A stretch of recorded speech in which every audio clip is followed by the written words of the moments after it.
I want to start off with the numbers that you've given. You mentioned in your letter to the chair that you've dealt with just under 24,094 complaints, and that's out of 95,063. That's not really a significant number when you think about in the context of everything we've heard and the distress that people are facing. And then in another letter, you mentioned that you had deployed additional resources since this problem arose, 1,930, and with some breakdowns of those numbers. Given that you haven't been able to satisfactorily deal with the numbers of complaints as well as the compensation issue, do you think that you should be adding more resources to the organisation to quickly address this problem? Because this is clearly going to continue to do you reputational damage. Who'd like to start? We want to address the complaints issues as quickly as we possibly can. So my question is, are you going to increase the number of people who are dealing with these cases satisfactorily, or are you going to just stick with the numbers you've got here? Well, we've added an extra 466 complaint handlers. That's on the objective of handling these complaints as quickly as we possibly can. But if you've taken with this extra resource deployment, it's taken you this long to deal with only 25%. These resources only became available to the bank over the last week. So when we... The 1,930? The 466 additional my point is that given the additional deployment of resources, including the recent addition, and you're still only actually managing 25%, to deal with 25% as a complaint, so you've got nearly 75,000 left, just under, sorry, and you may have more complaints coming. This is going to take some time unless you scale up the resource allocation to deal with this problem. Is it not? We dealt with the 24,000 before bringing the 466 extra complaint handlers to TSB. So we've dealt with those with our existing resource. By bringing the extra complaint handlers, our aspiration is to close this down as quickly as possible. There is no...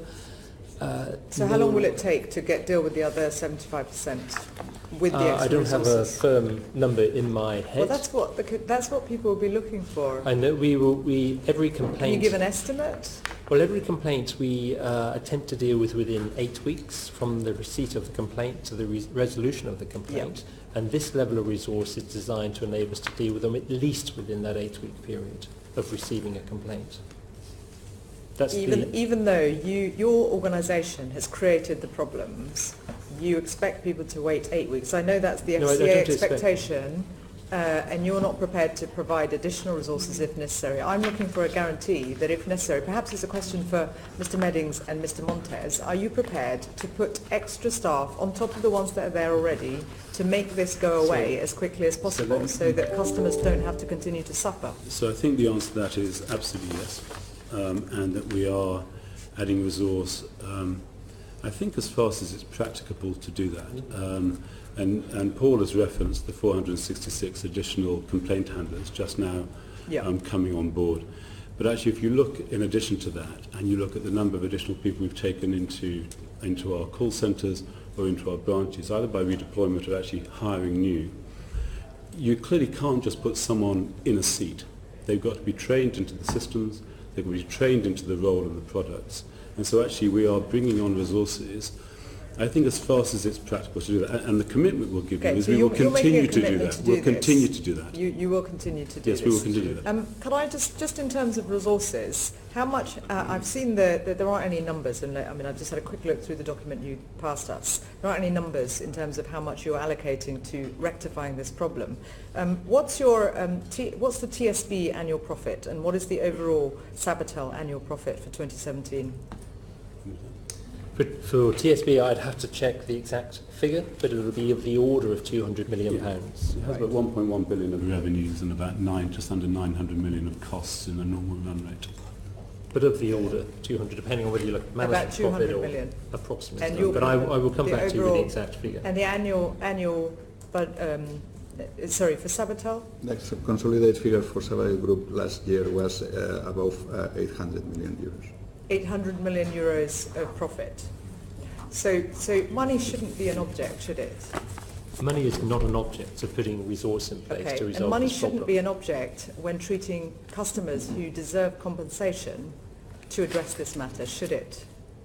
Of course not. Of course not. Money is not an object in resolving these issues so in with our that case, could you customers. please explain how much you as a board have allocated, have earmarked for rectifying these problems, the complaints, and secondly, for compensation? And if you haven't, can you give us an undertaking that you'll write to us to tell us how much you will do that, how much you will provide, in addition to the resources you've deployed already for staffing, in order to sort this out?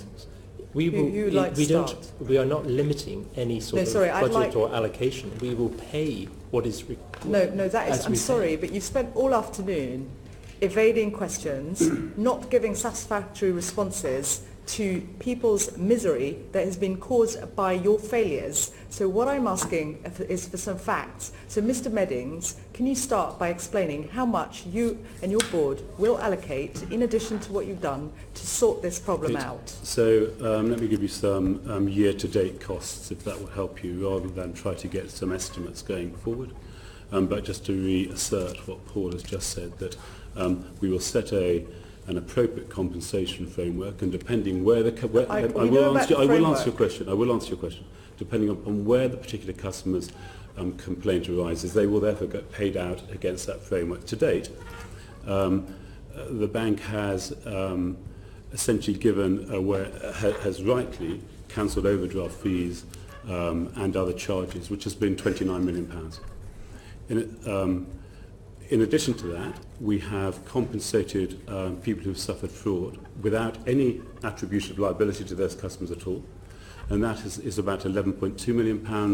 And if we look at where we think that's going to be in terms of backlog not yet paid, it probably comes close to £20 million in total for year-to-date fraud costs. You've got £50 million has already effectively year-to-date gone to customers either in fee waivers or in compensation and or in fraud refund. And if you want the rest of the cost number, in addition to that, the incremental resources that the group has been bringing on, whether it's paying double overtime, or additional resources, the 1,900 people you talked about, or the additional expert support, whether it's IBM or Deloitte or others, it's around another £20 million. So year to date is about £70 million. And is it all coming out of the TSB budget, or is Mr. Montes, is Sabatel contributing to that? TSB figures are consolidated in Sabadell Group, so whatever TSB is spending is also being reflected in the expenditure of the whole group, Sabadell. Okay, and let me add to that, because your previous question, Mrs. Lee, that if we were identifying any additional resource, we were bringing that to solve the problem quicker. Okay. Can I just get on to, I've got some additional questions relating to mortgages. There were a number of mortgage holders who were not given other products to switch to, so they were moved to products that were much more expensive. Can anyone shed some light on what's happening for those who haven't had mortgages with TSB and the circumstances they've experienced in the light of this? So they moved to standard variable, trapped in a standard variable rate. We have normally when a customer comes to the end of their mortgage deal, maybe a 2-year fixed rate or more, we will offer them the ability to transfer onto our new best available rate. I'm aware of that. That capability has not been working, so we have explained to customers that we will compensate them for the period of time that they are on the standard variable rate. And then as soon as we are able to put them onto our best available product, we will move them to our best available product. So this and what about opportunity cost? What about the fact that if they haven't been able to, by not being able to shop around in that time, they will... There's nothing to stop the customer shopping around. There isn't. So they can switch. Of course they can. Leave. Of course they can. And they haven't had any problem. They won't have the problems that have been described earlier about switching from one bank to another. We have, as the FCA said in their letter, we have had no problems with customers switching from TSB, and there are no problems with them you will compensate them. Yes, exactly. And you realise that switching to a variable rate can be very expensive. Waiting 8 weeks can be pretty serious, you know, and it needs to be dealt with quickly. Just on yeah, I have one more question, which is related to the one more question. Can I get just for some factuals, really, and perhaps you can come back for anything that you want to add to it, which is, do you have, and you may have already addressed it, so apologies if you have, how many people so far, out of the number of people who are seeking compensation, that have faced problems, that need to be compensated, have had compensation so far? Of the 95,600 complaints, we have paid 24,094. Is that the question you're asking? No, for compensation. So you've compensated 24,000. Yes, that's correct. Now, of course, if the customer is not happy with that compensation, as Mr. Mann is suggesting, the customer can and should come back to us and talk to us. And how many have you had? How many customers have you had that have come back and said they're not happy? I'm not aware at this state of that figure, but I will of course provide it to you. To us, please. And I've reported at least one. Yeah, you've just had, yes, you've had, well, two, if we include the £100 that were offered to Mr. Mann's constituent.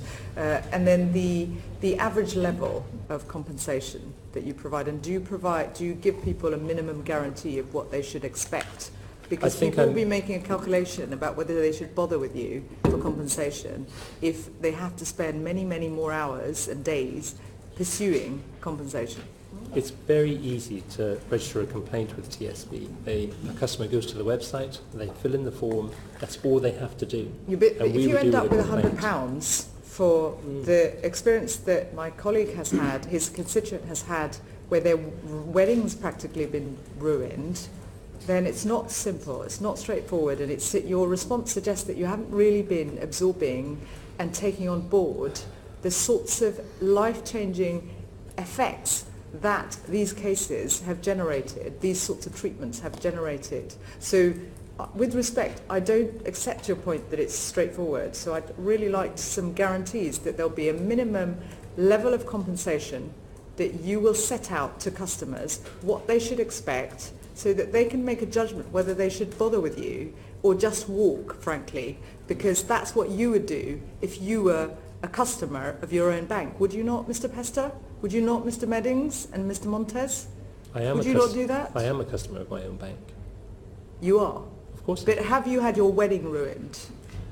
Of course I haven't. You haven't. That's the point. Been lucky the point is, not if you've been treated like this, you would walk. So what we're trying to establish whether there's clarity around compensation. Can you give a guarantee of the minimum amount and information about what people should expect and what amounts they should expect against different kinds of distress that might have been caused? You've used the word distress a lot today. Could you explain that? Because frankly, if you're a customer and you don't have clarity, you can't make those judgment calls about whether you should bother.